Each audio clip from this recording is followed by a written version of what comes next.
On an early evening in December of 1982, in the small town of Keene, New Hampshire, 35-year-old John Homan opened the door to Friendly's restaurant. At the welcoming sound of the bell over the door that announced his presence, the waitress, standing behind the service counter opposite him, smiled. Because John, with his flannel shirt, wide grin, bald head, and thick mustache, was one of this restaurant's most frequent customers, sometimes stopping by for 2 meals in a single day. But she also knew that the food at this Friendly's, which was basic American plus really good ice cream, was not the main attraction for John. As John had once explained to her, it was the location of this particular Friendly's that was perfect. The cheerful brick and white building with its bright red logo was exactly halfway between the office where John's wife Robbie had worked and the office where John worked as a machinist, making small metal parts for a company called Findings Incorporated. The couple had first discovered this restaurant 2 years ago when they had moved from the sunny South to chilly New England. Ever since then, the little restaurant had become their favorite place to meet after work, where they could eat a leisurely dinner together. Afterward, they'd both hop in the only car they owned and make the 20-minute drive to their little home in Marlow, a town to the north that was even smaller than Keene. Now, as John took off his hat and said hello to the smiling waitress standing in front of him, her order pad at the ready, those bright early days of his marriage felt so far away they could have belonged to someone else. Because just 18 months after their arrival in Marlow, John's beloved wife, Robbie, had died of a rare blood disorder. Immediately following Robbie's death, John had returned to Friendly's because it reminded him of his late wife.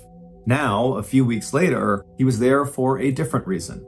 John had found the one person in the whole world who could understand and share his grief over Robbie's death. One of Robbie's last requests had been to her sister, Terry, who lived in Texas. That's where Robbie had been when she died, staying with Terry while getting medical treatment at a highly regarded hospital in the Lone Star State. What John did not know when Robbie had packed her bags and headed west to see Terry was that Robbie had already made the decision that if she died, she would donate her body to the Medical Texas Research Institute. And when Robbie's treatment did in fact fail, just before Robbie passed, she had asked Terry to travel to New Hampshire, explain Robbie's decision to John, and then do whatever Terry could to help John get through what Robbie knew would be a devastating loss. And now, just a few weeks into Terry's visit, John's grief had not only lifted, he had felt a new sense of hope and possibility. Now he was a regular at Friendly's because he wanted to share this special place with Robbie's sister. And tonight in particular, John was there because he was planning a special little surprise for Terry.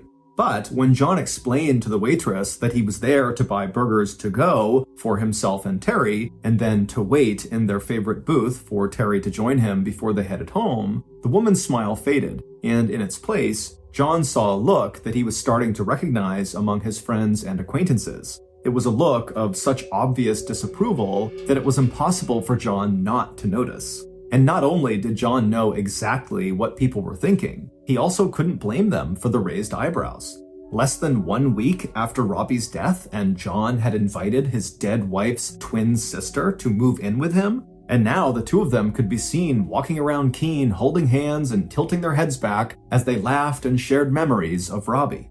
But while John understood why this waitress might feel shocked at the speed of John's apparent recovery from his broken heart, for John, Robbie's death didn't feel as sudden as it must have felt for everyone else in town. John had always known that Robbie was sick. Almost as soon as they had met in a bar in Florida a little more than 2 years ago, she had told him about the illness that caused periodic bouts of excruciating pain. And during the last few months that Robbie had spent in New Hampshire before leaving for Texas that past summer, the pain had become so bad that it was hard for Robbie just to get out of bed in the morning. John also knew that death affected him differently than it did most people. Ever since he was 16 years old and his mother had died, death had always been sudden, and grief was something you never showed or talked about. He could still remember his father walking into his bedroom just hours after his mother had passed away and saying to him, "Get up and get dressed, your mother is dead." And less than a decade later, John's father died too, leaving John to take care of his 5 younger siblings, the youngest of whom was only 15 years old. Those experiences had taught John that the only way to live with death was to keep moving forward, no matter what. So when Robbie died and Terry flew out to New Hampshire to grieve with him, that impulse to keep moving, now with Terry, felt both natural and logical.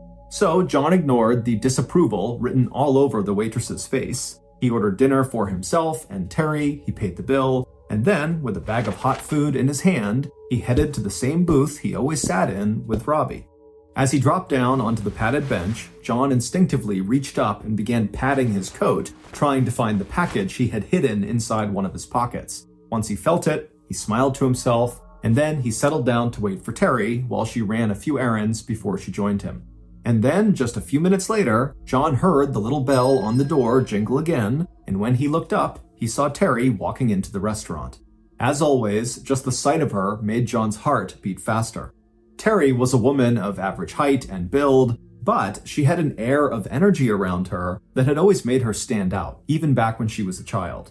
And now, as an adult, especially in a small town like Keene, that captivating energy, coupled with Terry's carefully highlighted blonde hair, along with her neat and polished appearance, just added to her air of sophistication. As Terry stepped over to where John was now standing and waiting for her, the expression in his eyes told her how proud he felt that she was there to meet him. But Terry saw something else in John's eyes too, something that made her feel a deep connection to him. Both of them had just shared the same loss, the death of John's wife and Terry's twin sister, Robbie. Looking at John now, Terry could see the vulnerability and hurt behind John's smile, and Terry knew that losing Robbie was not the first of John's losses. Over the weeks they had spent together, John had told Terry about his parents' deaths and about how suddenly he had had to shoulder the responsibility of raising his younger brothers and sisters. Terry had experienced many of her own losses in life too, but unlike John, Terry just didn't feel ready to share tragedies, at least not yet. John's grief over Robbie was still very raw, and Robbie's instructions to Terry had been clear. Robbie had wanted Terry to go to New Hampshire to comfort John, and for John and Terry to help one another move forward. But Robbie's final wish couldn't stop Terry from thinking about her own past, especially when she was in a restaurant where families and children gathered for treats like milkshakes and sundaes. Because Terry herself had once had that kind of a family. A husband named Frank and 2 children, a son named Mike and a daughter named Carol, and a nice house and a nice car. Except then, Frank had died, and his death had changed everything. What had looked in the beginning like a viral infection had turned out to be a chronic liver malfunction, and by the time Frank was admitted to the hospital, it was too late. Frank's sudden death had left Terry alone to raise their 2 kids and care for her elderly mother on little more than what Terry could earn working as a secretary. Those had been very bad years for Terry, and she wasn't proud of how she'd handled things. But now, standing a world away from Alabama and those painful memories, Terry reminded herself that, like so many other women who were left alone in the world, she had done what she had to do in order to get by. And once Terry's mother had died, and Terry had become estranged from her son and daughter, it had felt easier for Terry to just leave her hometown of Anniston, hoping that the physical distance could dull the ache of these painful memories. Still, Terry knew that keeping secrets was not a solid foundation for a happy relationship. So she told herself that one day she would tell John about that dark period in her life. But as she looked at him now, sitting there in the booth he used to share with Robbie, Terry knew today would not be that day. After all, it had only been a month since Terry and John had driven to the local newspaper to file the information for Robbie's obituary. Terry could still remember John standing at the reception desk. Usually these details were delivered by the funeral home that was handling the service and burial, except in this case, Robbie's body had been donated to science, and so there would be no funeral or memorial service. As John did his best to explain these confusing circumstances, Terry could see he was close to tears. Taking a step closer to him, she tucked her arm inside of his. John's love for Robbie was one of the things that Terry liked most about John, and it was also one of the things that had convinced Terry that she wanted to stay in Marlow with John. After approving the final draft of Robbie's obituary, John and Terry had spent the rest of that day visiting Robbie's favorite places in Marlow where she had lived, and in Keene where she and John had both worked. For Terry, it had been thrilling to experience in person all of these different things that Robbie had written about in her letters to Terry. But not everyone Terry saw that day seemed happy about meeting her. In the late afternoon, when Terry had walked into the company in Keene, where Robbie had worked as a customer service representative, Terry's appearance was greeted with shock. In her letters to Terry, Robbie had said how much she enjoyed working at Central Screw, a manufacturing company that produced screws for other companies like car makers Ford and Chrysler. So Terry had been very excited to meet this group of other women, mostly secretaries, who had probably talked with Robbie every day. But when Robbie's old colleagues looked up from their typewriters and saw Terry standing there, looking so much like a woman whose death they had only just been informed about, they were more panic-stricken than welcoming. One of them even started crying. Terry pretended not to notice how obviously uncomfortable it was for people to see her there. Instead, she just turned to John and, with a smile on her face, told him she was ready to leave. But the truth was, Terry understood why the women were upset. As children and teenagers, Terry and Robbie had looked even more alike. But even now, as adults, despite the fact that Terry was much thinner than Robbie had been, and their hair was no longer the same color, Terry knew the similarities could be startling, especially to people who didn't know Terry well enough to see the differences between the sisters in terms of their temperament and habits and personality.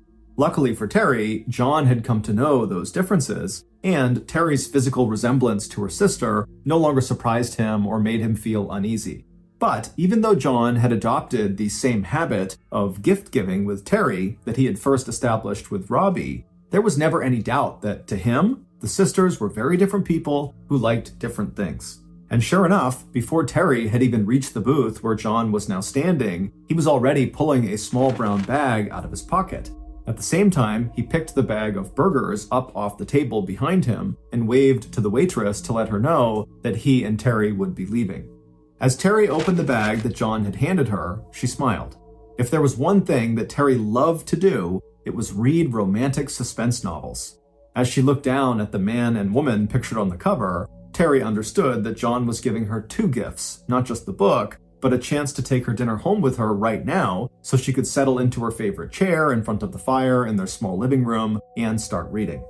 As the couple stepped out of the restaurant into the snowy winter evening, John wrapped an arm around Terry's waist and headed across the parking lot to John's white Ford pickup truck.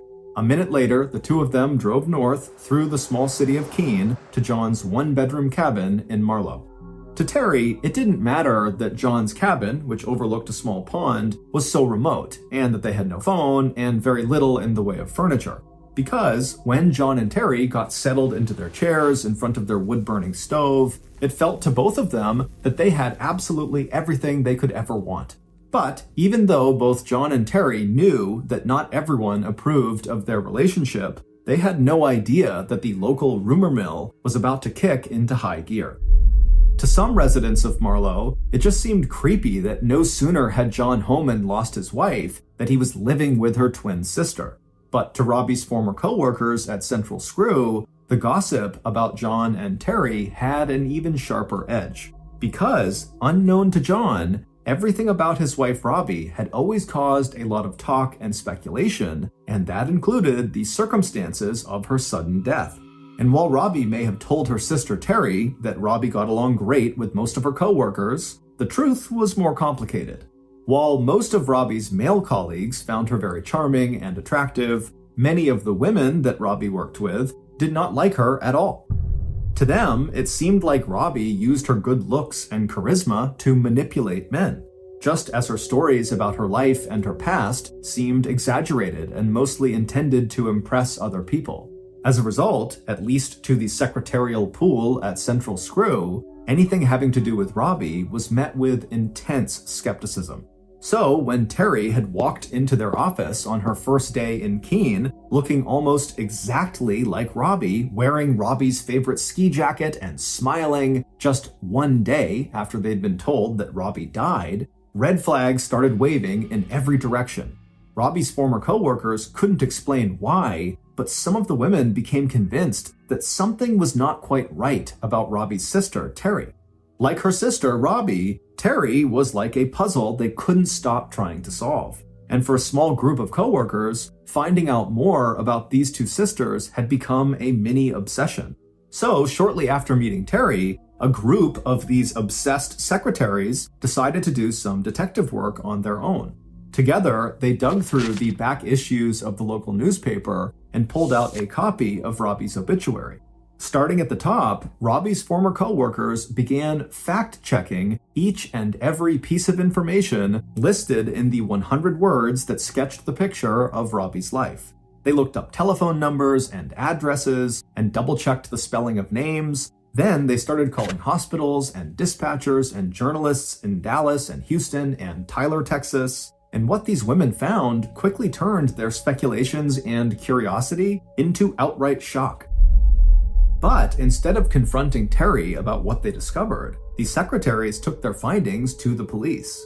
Keene might be a small town with a small town police force where officers had a close relationship with the people they served and protected, but even so, the Keene police were skeptical at first about a complaint that seemed largely based on office gossip and possibly an inaccurate death notice. But when Keene police took a closer look at the hard facts that women at Central Screw had uncovered, very soon they were forced to agree. There was something suspicious about Robbie's death and about Robbie's sister, Terry Martin.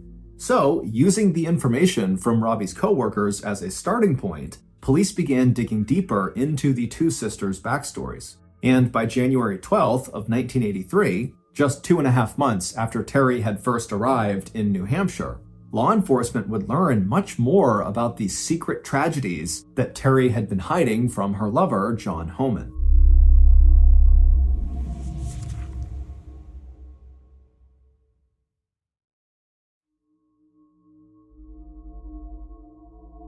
The investigation that started in the Keene Police Department first went all the way back to 1974. That was about 7 years before Terry met John, when Terry was living in the small town of Anniston, Alabama, with her husband Frank and their 2 kids. That year, Terry's family would be hit with a series of terrible illnesses. 44-year-old Frank Hilly was the first member of the family to get sick. Frank and Terry had been high school sweethearts, but over the course of their nearly 25-year marriage, Frank had slowly withdrawn from Terry, spending most of his emotional energy worrying about money. Despite the fact that Frank had a good job working as a foreman at a local manufacturing plant, and Terry brought in some money working as a secretary, the couple still never seemed able to make enough money to keep up with their expenses. And as Terry confided to friends, while Frank had no problem spending most of his evenings down at the local Elks Social Club, where he would drink and gamble with other men late into the night, if Terry so much as bought a new dress from the local department store, Frank would behave as though she were single-handedly driving their family into financial ruin. But even Frank's constant worrying, drinking, and gambling didn't explain the slow and terrible deterioration in Frank's health that Terry would see between 1974 and 1975. At first, Frank suffered occasional stomach pains and nausea, but as time went on, he was experiencing severe bouts of vomiting, diarrhea, dizziness, and even hallucinations. Terry encouraged Frank to see a doctor, but Frank insisted he was just having some stomach trouble. But by the spring of 1975, Frank's condition had worsened to the point where his skin had become yellow and he was in constant pain, and finally he took Terry's advice and went to the hospital. It didn't take doctors long to figure out what was wrong with him. Frank had a chronic liver disease called infectious hepatitis, and under normal circumstances, this would have been a very treatable illness. But Frank had waited too long before getting medical help. So by May 25th, less than a month after going to consult a doctor, 45-year-old Frank Hilly was dead. Even though Frank had been sick for weeks, no one in his family expected that he would actually die, and for Terry, that shock was quickly followed by a second shock. Before she'd even had time to process the fact that her husband was dead, she found out that Frank had left her with thousands and thousands of dollars in debt. So even though Terry was going to be receiving $30,000 from Frank's life insurance policy, by the time every credit card and loan was settled, there would only be a little bit of money left to help Terry and her two kids, 22-year-old Mike and 15-year-old Carol, move on with their lives. And it would turn out this was only the beginning of an even bigger wave of tragedy that would hit Terry's family over the next few years. Soon after Frank's death, Terry's mother, Lucille, started to suffer from symptoms that were similar to the ones that Frank had experienced in the weeks leading up to his death. This time, though, Terry insisted they go see a doctor right away.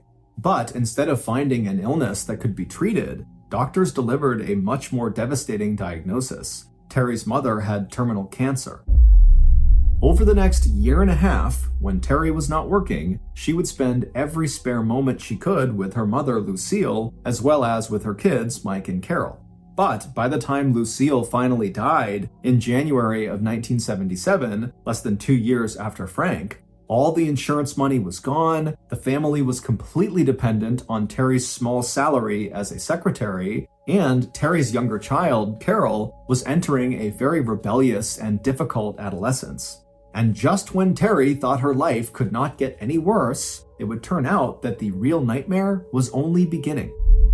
As Terry would soon tell Anniston police, she and her kids had become the victims of a series of unexplained and bizarre occurrences inside of their house.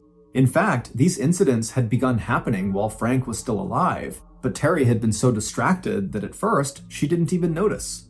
It started with a series of strange phone calls where the phone would ring and Terry would answer, but then the caller would either hang up or they would stay on the line but just breathe heavily and not say a word.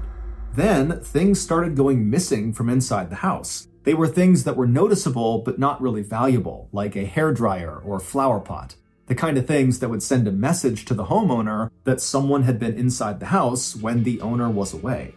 At one point, there were also a couple of small fires, both at Terry's house and at the house of her next door neighbor. The police would come out to investigate, even putting a trace on Terry's phone to find out where these calls were coming from. But as Terry would tell the police when they checked back with her, it was like whoever was making these calls knew the police had gotten involved, because as soon as police put the trace on her line, the calls stopped.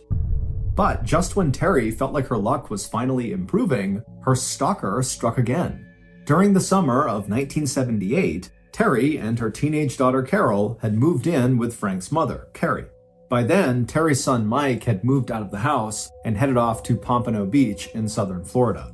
Barely able to afford the mortgage on the home that she had shared with Frank, Carrie's offer of a place to stay was the first good news Terry had had since her husband had died. Until, that is, the telephone calls started again at Carrie's place.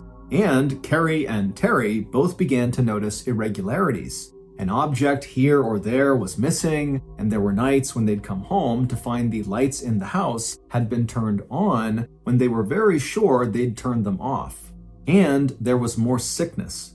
Before the end of that year, Terry's mother-in-law, Carrie, like Terry's own mother, Lucille, was diagnosed with cancer.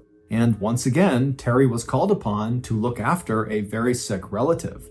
And then, a year after that, in April of 1979, something even worse happened.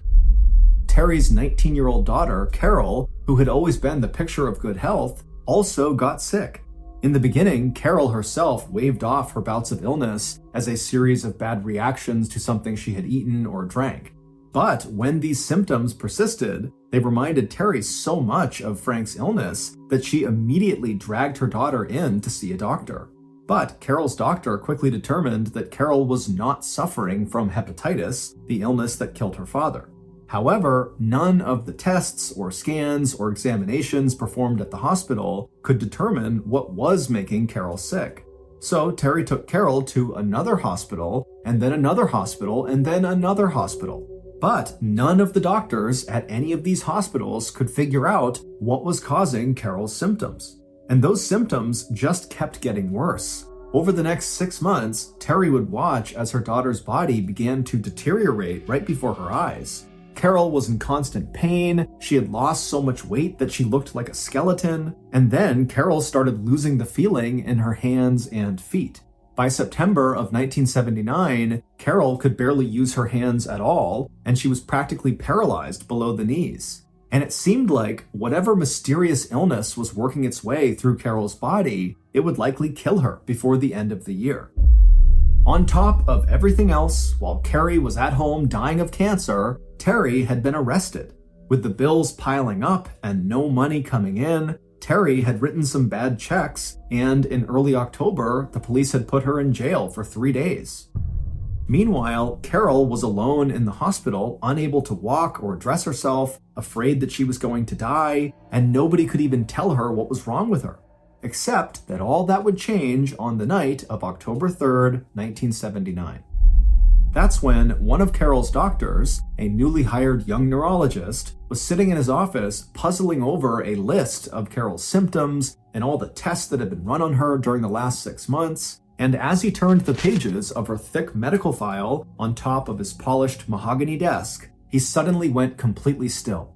Short of an extremely rare neurological disease, there was one much more common thing that could be causing Carol's symptoms. And if this doctor's suspicion was correct, his next phone call would have to be to the Anniston Police Department. But before he made that call, he would need to examine Carol one more time. Walking out of his office in University Hospital in Birmingham, the neurologist quickly marched down the long hospital corridor and then turned left into Carol's room. A moment later, the neurologist was standing next to Carol's bed. When he asked Carol to hold her hands out for him to examine, she barely had the strength to lift her arms up off the bed. Very gently, the neurologist took Carol's hands and lifted them right up to his eyes so he could look at her fingernails. And immediately, the doctor found what he was looking for. Running across every single one of Carol's fingernails were what medical journals describe as Aldrich-Meese lines, which are horizontal bands of white discoloration. And these Aldrich-Meese lines provided proof positive that what was happening to Carol, and in all likelihood what had happened to her father, Frank, was neither accidental or natural. The reason nobody had been able to identify Carol's illness was because she didn't have one. Instead, Carol was being slowly and systematically poisoned, and the agent that was killing her was arsenic, the only poison capable of causing both Carol's physical deterioration and those telltale lines across each of her fingernail. After completing his inspection, the neurologist helped Carol lower her arms and hands back down to her sides. He watched as she closed her eyes, exhausted by the effort. Then, turning quickly to head back to his office, the doctor could only hope that he had made this discovery in time to save Carol's life. But even before alerting Carol's other doctors, the first thing the neurologist did when he reached his desk was pick up the phone and call the police. And by the time that call had ended, Anniston detectives were already scrambling to stop the person who was trying to murder Carol Hilley and to follow up on their suspicion that maybe her father's death was not due to natural causes after all. Days later, Frank Hilley's body would be exhumed and tested for arsenic poisoning. And by the end of that same month, the police had determined, beyond any doubt, that the same person who had tried to kill Carol had also succeeded in killing her father, Frank. 3 years later, and 1,700 miles to the north, police in Keene, New Hampshire were opening the next chapter in the story that had begun back in the late 1970s in Anniston, Alabama. And Keene investigators would soon find out that the same person who had been a suspect in the murder and attempted murder of Frank and Carol, respectively, had also been intimately and closely involved in the lives of two people who had only recently moved to the little town of Marlow, New Hampshire, Robbie Homan and her sister, Terry Martin. Working together, police in Anniston, Alabama, and in Keene, New Hampshire, along with agents from the Federal Bureau of Investigation, would eventually piece together a story of murder and deceit so unbelievable that it would be talked about long after all the headlines had faded from the local newspapers. According to evidence gathered in that investigation, here is a reconstruction of what really happened to Frank Hilley and his daughter Carol, and to John's late wife, Robbie. Frank Hilley's murder actually began months before his actual death. That's when his killer began to lace his food and drink with arsenic, first a little bit in his coffee, then when the killer grew impatient, mixing the poison in his food and drink in greater and greater quantities. By the time Terry had visited Frank in the hospital, pressing his wasted hand between her warm palms, it was too late. Even if the doctors had known what was wrong with Frank, they would not have been able to reverse the damage that the arsenic had done to his internal organs. But the killer would have a much harder time killing Carol. Carol was young and healthy, and as she too began to ingest arsenic in her food, the resulting bouts of nausea and dizziness and stomach pain would result in Terry sending Carol repeatedly back to the hospital. Still, the murderer was not worried. Over time, they had become an expert at poisoning their victims. Children's deaths could be made to look like sudden viral infections. The deaths of older people could be chalked up to ill health and cancer, with a side helping of poison to speed death along. While in the hospital, Carol had plenty of visitors, just as she did at home, and it was easy for her would-be killer to offer Carol treats of food brought in from outside the hospital, and even injections of a vitamin mixture, which, they promised, would help to lessen Carol's suffering. And it wasn't until the young neurologist discovered that Carol was being poisoned, and police and doctors together took a hard look at Carol's list of visitors and began limiting all access to Carol, that Carol's killer knew two things. They had missed their last opportunity to complete this particular murder, and it was only a matter of days before police uncovered their identity. And the killer was right on both counts. On October 25th, 1979, about 20 days after Frank's body was exhumed for testing, Anniston police formally charged the killer in the death of Frank and the attempted murder of Carol. But then, 1 month later, the killer was released on bail, and after a short stay in a local motel room, the killer vanished, leaving behind a trail of emotional destruction and a charge of first-degree murder. The killer's disappearance was discovered on November 18th, the same day that Terry's mother-in-law, Carrie, died of cancer. 3 months later, the killer surfaced again, but this time the killer was going by a new name, Robbie Hannon. And once Robbie Hannon met the unassuming and trusting John Homan at a bar down in Fort Lauderdale, Florida in November of 1979, Robbie would have what she believed was the perfect cover that would allow her to begin a whole new life. A new husband who would take her to live far away in a tiny town in New Hampshire where Robbie was sure she would never be found. But in August of 1982, Robbie had decided she was ready for one more fresh start in life. That's when Robbie announced to John that she was leaving for Texas, where she could stay with her beloved twin sister, Terry, while Robbie received treatment for her rare and mysterious blood disorder. But Robbie would not return to New Hampshire because in November of 1982, 3 months after leaving for treatment, John would get a call from Terry notifying him of Robbie's death. Terry would then fly to New Hampshire to comfort John, and not long after that, Terry would decide that she wanted to stay in New Hampshire and build a life there with John. But just 2 months into that life, the local police in Keene, New Hampshire had already opened an investigation into Terry.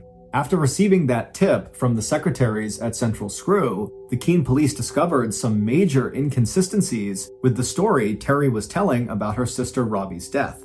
In fact, after reviewing Robbie's obituary, they found that none of the information mentioned in the notice was true in any way. To police, it was obvious that Robbie's sister, Terry, who had provided the details in that obituary, was hiding something, and that something might have to do with Robbie's death. So, on a cold evening in the middle of January 1983, just after Terry got off work, investigators pulled up in an unmarked black sedan right outside the small publishing company where Terry had recently found employment. When Terry saw the car and the men inside, her face lost all expression. She turned to say goodbye to a waiting friend, and then, without a word or objection, Terry waited while officers opened the back door of the sedan, and then Terry slipped inside. When officers immediately began to pepper her with questions, Terry just closed her eyes and put up her slender hand and said, "Please, can we at least wait until we get to the police station?" Meanwhile, just before 5 p.m. that same evening, John Homan was sitting in his usual place at Friendly's, waiting for Terry, when one of the waitresses told him he had a phone call. A minute later, John handed the phone back to the curious waitress, his face now as white as a sheet. Once in the parking lot, John climbed into his pickup truck, he fired up the engine, and then with a squeal of tires, he headed toward the police station. As soon as John stepped through the door from the parking lot into the precinct, he was met by a detective in a coat and tie who instructed John to follow him into a small room. Gesturing at the table and chairs, the detective asked John to please take a seat. A moment later, and John was glad he was sitting down, because the very first line in the story that this detective was about to tell him knocked John's entire life completely out of balance. It would turn out that Terry Martin was not Robbie's twin sister. It would also turn out that Robbie did not have a twin sister, and Robbie never had a rare blood disease. But as shocking as that was, it was not nearly as shocking as the revelation that came next. It would turn out that the two most important women in John Homan's life, Robbie and Terry, were actually the same person. And the real name of that woman, known first to John as his wife Robbie, and then as his new lover Terry, was Audrey Marie Hilley. And Audrey Marie Hilley, who just went by Marie, was wanted by police in Anniston, Alabama, on a charge of first-degree murder for the death of her husband Frank and for the attempted murder of her daughter Carol. When Marie, aka Terry, had seen the unmarked black police car pull up to the curb outside of her place of work that afternoon, she knew she had finally reached the end of a very long road with no place left for her to hide. And when police had escorted Marie, aka Terry, into the interrogation room in Brattleboro, she would immediately confess to the litany of crimes and deception that would later shock the entire country. It would turn out that when Marie was living in Anniston with Frank, she had an insatiable need for money. While Frank may have spent a few dollars on gambling and drinks with his friends, it was Marie, not Frank, who was the instrument of the family's financial destruction. With her unending purchases of expensive clothes and cosmetics, and even the purchase of a car, Marie had taken out multiple loans and opened multiple credit cards, often using the good credit of various family members to secure these loans that she could not pay back. When she realized that Frank simply did not have the money to bail them out, Marie took out a life insurance policy on him and then began administering arsenic in his coffee and food until he sickened and died. And when Frank's life insurance ran out, Marie took out policies on her two kids, Mike and Carol. All the reports Marie made to family and friends about being the target of those mysterious and threatening phone calls and minor thefts were actually just aimed at trying to ensnare and control her children and convince Mike that she needed him close to protect her and Carol. But Mike had been dealing with his mother's deceptions his whole life, so he simply told Marie to take her story about the mysterious stalker to the police while he moved away to start his own life. With Mike gone, the threats to Marie's safety stopped, and the threats to Carol's safety began ramping up as Marie turned her fatal attention from her son to her 19-year-old daughter. Once Marie's campaign of poisoning Carol had resulted in Carol's hospitalization, it was easy for Marie to keep Carol from getting well by lacing the food that Marie brought to her with arsenic and by injecting Carol with arsenic in the form of those shots containing the so-called special mixture of vitamins. But before Marie was able to give Carol one final injection of arsenic, the injection that likely would have killed her, the police intercepted Marie at the hospital. By that time, Marie's checks to cover Carol's life insurance policy had begun to bounce, and police were able to arrest Marie immediately for passing bad checks, a charge that would soon be followed by charges of murder and attempted murder. But by the time police had all the evidence they needed to convict her for murder, Marie was out on bail, and she felt the net closing around her, and so she slipped out of her motel room and skipped town. And for the next 3 years, Marie would escape capture by assuming a variety of false identities, including her star turns as Robbie Homan and Robbie's completely made-up sister, Terry Martin. And although Marie would only be charged in the death of Frank Hilley, investigators in Anniston were convinced that she had actually committed enough murders to qualify as a serial killer. After Marie fled from Anniston, Alabama, autopsies were performed on the bodies of Marie's mother, Lucille, and her mother-in-law, Carrie, and those autopsies revealed that both women showed signs of arsenic poisoning, and it may have been that arsenic poisoning that caused the cancer that ultimately killed them. On January 19th, 1983, 1 week after her true identity had been revealed and she was taken into custody, authorities transported Marie back to Anniston, Alabama to face trial. And 5 months later, on June 8th, 1983, despite her claim that she had never poisoned anyone, Marie was convicted of first-degree murder and sentenced to life in prison. But there would be one more final twist in the unbelievable story of Marie's life. Despite everything that her husband John would come to know about Marie, his devotion to her never wavered. When Marie was transported to Tutwiler Prison in Wetumpka, Alabama, John packed up his life in New Hampshire and moved into a hotel in Anniston so he could see her during the prison's weekly visiting hours. Within a few years of her incarceration, Marie's good behavior had earned her the privilege of unsupervised weekend furlough passes. And on Thursday, February 19th, 1987, John picked her up at the prison with the plan of spending an entire weekend together. 2 days later, on the morning of Sunday, February 21st, the day she was scheduled to go back to Tutwiler, Marie got dressed and told John that she was going to make a quick trip by herself to the nearby cemetery so she could visit the graves of her parents. And that was the last time that John would ever see the woman of his dreams. Instead of coming back to meet John as planned for breakfast, Marie had made one last attempt to start over. But this time, Marie wasn't heading into an unknown future. She had decided to return to her long-ago past. On February 26th, after having been missing for 4 days, police would get a call from a woman who lived in a house not far from the rural neighborhood in northern Anniston where Marie had grown up. The caller reported a woman, filthy and shivering from the cold, slumped over the railing of the woman's porch. When police arrived minutes later, they found Marie, barely conscious but still alive. The detective called an ambulance, and Marie was rushed to the hospital. But it would be too late. Marie had been suffering from intense hypothermia, and on her way to the hospital, she had a heart attack and died. She was 53 years old. On February 28, 1987, Audrey Marie Hilley was buried in Anniston, Alabama, in a plot next to her first husband and murder victim, Frank Tilley. Her funeral was attended not only by John Homan, but by Mike and Carol Hilley, her 2 children that she had planned to kill.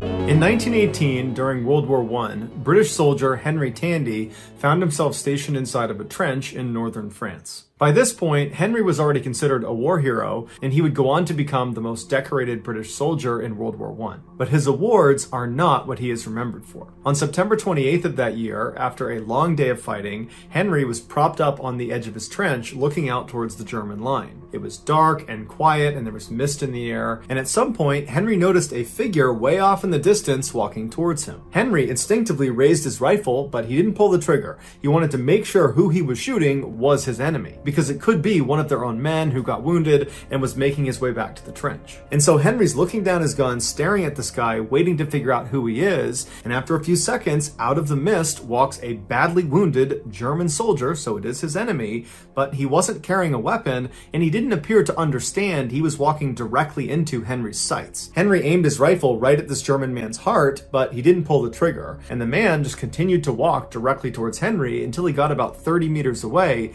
at which point he stopped and looked up and realized his mistake. But instead of trying to run away, he just stood there and stared at Henry, seeming to accept the fact that he was about to die. Now, Henry had shot many men during the war so far, but he just could not bring himself to shoot this unarmed, wounded German who just looked kind of pathetic. And so with Henry's gun still up, he glanced to his left and he glanced to his right to make sure nobody was watching, none of his comrades were going to see this, and then he lowered his gun. And then Henry and this German man just stared at each other for a while until the German man just nodded his thanks, turned around, and wandered back into the mist out of sight. The man Henry had just saved was Adolf Hitler.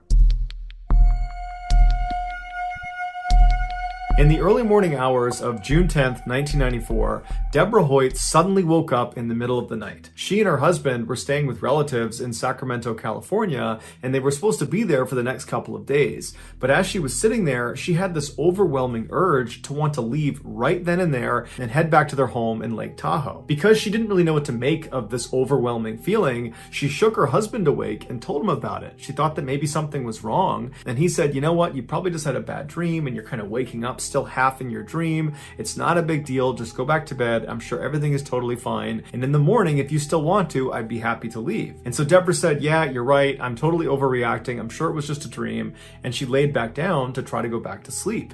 But as she laid there, that sense of dread that something was wrong and that she had to leave right now, it was just growing and growing and growing until she just jumped out of the bed and she's just standing in the room and she says to her husband, honey, we gotta go right now. I don't know what's wrong, but we gotta go right now. And her husband did not want to go. And he said, come on, Deborah, get back in bed. It's not a big deal. But she was adamant. She said, get out of bed. We're leaving right now. And so begrudgingly, her husband said, okay, we'll leave right now. And so the two of them hastily packed up and then went downstairs and left a note for their relatives explaining their absence, and then they got in their car and they drove off. After a little while, the couple reached a very dangerous section of their journey back home. It was called Bullion Bend, and it was a very windy road up in the mountains where one wrong turn and you're going flying down the side of a mountain. After driving through this area for about 15 minutes, they rounded a particularly sharp turn, and as soon as they made the turn and could look down the road, Deborah, who was in the passenger seat, she saw up ahead on the right, off the side of the road several feet,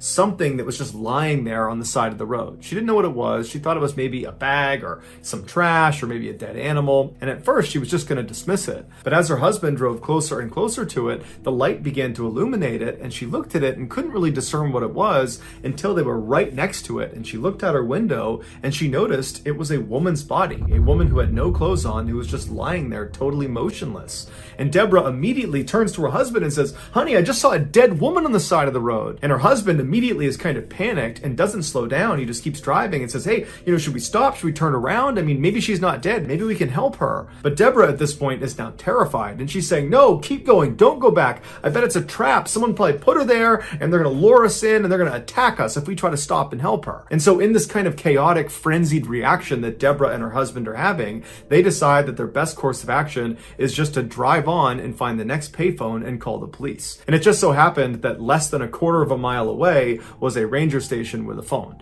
And so they pull into the parking lot and Deborah calls the police. The police tell her to wait inside of her car and they'll be out in a couple of minutes, and they're going to need her to bring them up to where she saw this body. So a couple of minutes goes by, the police show up, and they tell them to drive back up the road, but stop about 200 yards short of where you believe this woman's body is. And so Deborah and her husband, they get back in the car, they drive back up the road where they came from, and right at this point where the road turned very sharply is where Deborah knew on the other side of this turn would be this body. And so they pulled over on the side of the road, the police came up on their side, and they said, yep, right around the corner, you're going to find her lying on the ground on the left side. And so Deborah and her husband are just sitting in the car watching as the police go up, they make that turn, and they kind of disappear out of sight, and then they see their spotlight moving around on the other side of this turn, and so they figure, okay, they're looking for the body. But after several minutes, the police came back down the road, and they stopped next to Deborah's car, and they said, you know what, guys? We didn't see anything up there. There wasn't a body. There wasn't anything out of the ordinary. And Deborah would say to police, I'm not lying. I know what I saw. It was a woman's body right there in front of me. I know it. It's right over there. And they would tell her that we believe you, but we can't do anything because there's nothing up there. And so they told Deborah and her husband to just head home, and they did. After Deborah and her husband took off and were gone, the two responding officers drove back to their police station, and once they were inside, they began speculating about what Deborah might have seen. And as they were talking, another officer came into the station, a guy by the name of Rich Strasser, and he overhears them, and he goes over, he's intrigued, and he asked them, what happened? What did you see? And they explained to him that this woman, Deborah, had spotted a supposed dead woman's body up on Bullion Bend. And as soon as he heard Bully and Bend, Rich remembered that just a couple of days ago, they had received a missing person report of a young woman named Christine Skubish and her young son named Nick, who had gone missing, and the last place they had been seen was up on Bully and Bend. And so Rich wondered if maybe there was a body up there, and maybe it was Christine's. And so the next morning, Rich got up early and he headed out to Bully and Bend, and when he reached the exact spot where Deborah had claimed to have seen this dead woman's body, he found a children's shoe. And so he stopped his car, he got out, he picked the shoe up, and he's looking around and he's looking for anything else that's out of the ordinary, but there's nothing on the road, there's no skid marks, there's no other debris, there's no other clothes, there's nothing. And so he walks over to the guardrail that overlooks this very steep embankment, and he looks down the other side, and at first all he sees is just trees everywhere, but as he's looking, he thinks he sees more clothing farther down the mountain. And so he climbs over the guardrail and he very carefully maneuvers his way down, and after only a couple of seconds, he reaches a clearing in the branches and the trees, and he can see down to where the terrain kind of levels off, and right down there is a smashed up red four-door sedan. It was the same type of car that Christine Skubish had been driving when she went missing. And so Rich ran down the mountain, following debris all the way to this wrecked car. He goes around to the driver's side and he looks inside, and there in the driver's seat is Christine Skubish, and unfortunately she was deceased. And then on the passenger seat is her son, Nicky, and he is alive, but barely. He had gone 5 days without food or water, and doctors would say when Rich found him, he probably only had about 1, maybe 2 hours before he would have died as well. Authorities believe Christine fell asleep at the wheel and she drove off that embankment. Initially, Rich believed Deborah must have seen Christine when she was driving through the mountains and saw that woman on the side of the road. After her accident, Christine must have gotten out of her car and then climbed up that embankment and then laid on the road, hoping someone would see her, and then when no one stopped for her, she went back down to her car where she ultimately died. But according to the coroner, that would have been impossible, because when Christine crashed off the road, she died on impact 5 days before Deborah saw that woman on the side of the road. So it could not have been Christine. To this day, no one knows for sure who or what Deborah saw on the side of the road. But it is objectively true that Rich only investigated Bully and Bend and found Nicky alive because of Deborah's police report about this dead woman on the side of the road. And Deborah was only on that road because she had had this totally weird middle of the night urge to suddenly leave a relative's house and drive up into the mountains, something she had never felt before and didn't really know how to explain. So either this is an extremely strange set of circumstances, or Nicky had a guardian angel.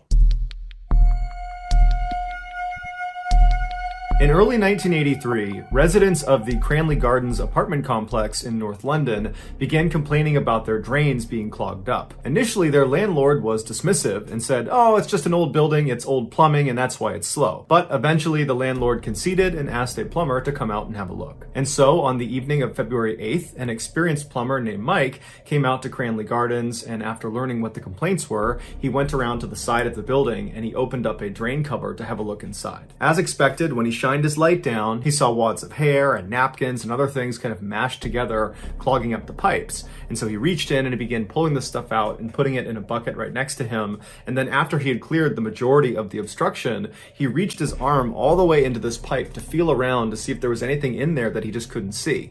And at some point, as he was reaching, when his arm was almost completely into this pipe, his hand hit a major blockage. And so he moved his fingers around to try to feel what it was, but he couldn't tell. It was something that was fairly soft, but there were some hard things inside of it, like sticks or rods. So he grabbed a handful of this blockage and he pulled his arm back out of the pipe. He opened his hand, and what he was holding looked like ground meat, but it wasn't any meat he had ever seen before. And inside of this fleshy substance looked like little bits of bone. Now, Mike had cleared many pipes before, and he had never seen meat be the reason for a blockage. And so this whole situation just seemed really strange, and he decided, it's late, I'll just come back tomorrow with my supervisor so he can see what this is too. So Mike puts the cap back on the drain pipe, and he walks out from behind the building back out towards his truck parked on the road. And as he's walking, two of the residents of this complex come out and they say, "Hey, did you fix the blockage? What was it?" And Mike would say no, he hadn't. And then he just kind of blurted out that there was meat in the pipes. That was what was causing the blockage. And then one of these two residents says, "Well, I bet people are just flushing their Kentucky Fried Chicken down the drains. That's what's causing it."